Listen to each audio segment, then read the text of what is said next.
अस्सलाम वालेकुम। बलूची चिकन कढ़ाई अपने मुनफरिद टेस्ट और स्पाइसी से फ्लेवर की वजह से बहुत पसंद की जा रही है। तो मैंने सोचा आज मैं आपके साथ उसी की रेसिपी शेयर कर लूं। इसकी रेसिपी बहुत ही आसान है और चंद ही मिनटों में बनकर तैयार हो जाएगी। चलिए शुरू करते हैं। एक कढ़ाई में तेल ले रही हूँ मैं 1/3 कप। मैं मस्टर्ड ऑयल यूज कर रही हूँ। आप जो भी ऑयल डेली रूटीन में यूज करते हैं उसी को इस्तेमाल कर लीजिए। ये कढ़ाई हम आधा किलो चिकन की बना रहे हैं और इसको हमने सबसे पहले वही प्रोसेस करना है कि हमने अच्छी तरह से इसको फ्राई कर लेना है। हिलाते हुए इसको इतना फ्राई करना है कि बिल्कुल चिकन गोल्डन हो जाए। हमने बगैर किसी मसाले के या नमक इस्तेमाल किए और ना ही अदरक लहसुन के हमने इसको इतना फ्राई किया कि ये ब्राउन सा हो गया। जब ये ब्राउन हो गया तो हम इसे बाहर निकाल लेंगे। ये तकरीबन गल चुका है, बस 80% तक ये कुक हो चुका होता है। अब बाकी की प्रिपरेशन हम इसकी मसाले। बहुत अच्छा सा गोल्डन कलर चिकन के तमाम पीसेस के ऊपर आ चुका है। बस इसी तरह से आपने भी करना है। ये मैं करके तमाम कुछ निकाल लूंगी और उसके बाद जो ऑयल मैंने लिया था, ये काफ़ी ज़्यादा ऑयल है, मैं इस ऑयल को हाफ कर लूंगी। तो बस आपने भी इस ऑयल को हाफ कर लेना है। ये ऑयल बाद में हम किसी भी सालन में बआसानी यूज़ कर सकते हैं। बस इस ऑयल को अपने दीगर ऑयल के साथ ना रखें बल्कि अलग से इस्तेमाल करें। इस कढ़ाई के बनाने में प्याज इस्तेमाल किया जाता है, तो मैंने इसमें बड़े साइज का प्याज लिया है और उसको बारीक सा कट कर लिया है। मैं इसको ऑयल में ऐड करूंगी और चलाते हुए नरम करूंगी। प्याज को हमने सुनहरा सा कलर देना है। जब प्याज बिल्कुल हल्का सा सुनहरा हो जाएगा ना, तो फिर हम उसके अंदर अदरक लहसुन का पेस्ट ऐड करेंगे 2 टेबल स्पून, और उसके साथ ही जो चिकन मैंने फ्राई करके रखी थी वो मैं इसके अंदर ऐड कर दूंगी।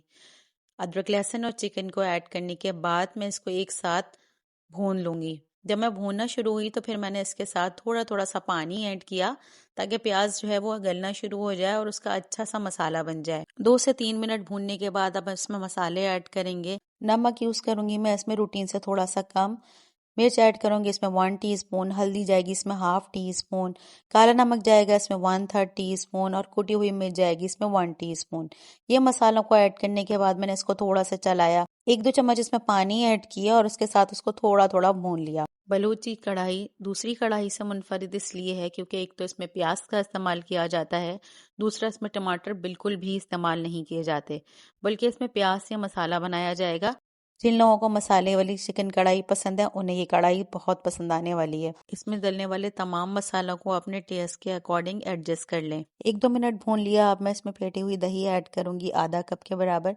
वो ऐड करने के बाद मैं इसे थोड़ा थोड़ा चला लूंगी। दही जब भी ऐड करेंगे चूल्हे की आंच को थोड़ा सा कम कर देंगे वरना दही फट जाती है। तो बस उसको ऐड करके मैंने थोड़ा सा मिक्स कर लिया है। कढ़ाई के किनारों को अच्छी तरह से साफ करके इसको कवर करेंगे ताकि अच्छा सा तेल ऊपर आ जाए। जब भी हम इस तरह से साफ करते हैं, जो भी कोई चीज़ हम बना रहे होते हैं, बहुत अच्छा सा तेल ऊपर आता है। बस उसके बाद फिर हम इसे कवर करके बना लेंगे यहाँ तक कि दही, और इसमें तकरीबन हमें 2 मिनट लगेंगे।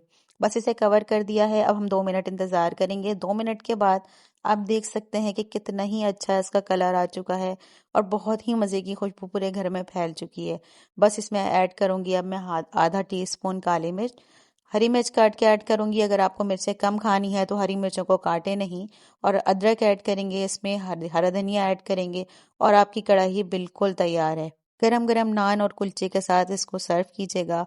अगर रेसिपी पसंद आई है तो चैनल को सब्सक्राइब कीजिएगा। फिर आऊंगी। अल्लाह हाफिज।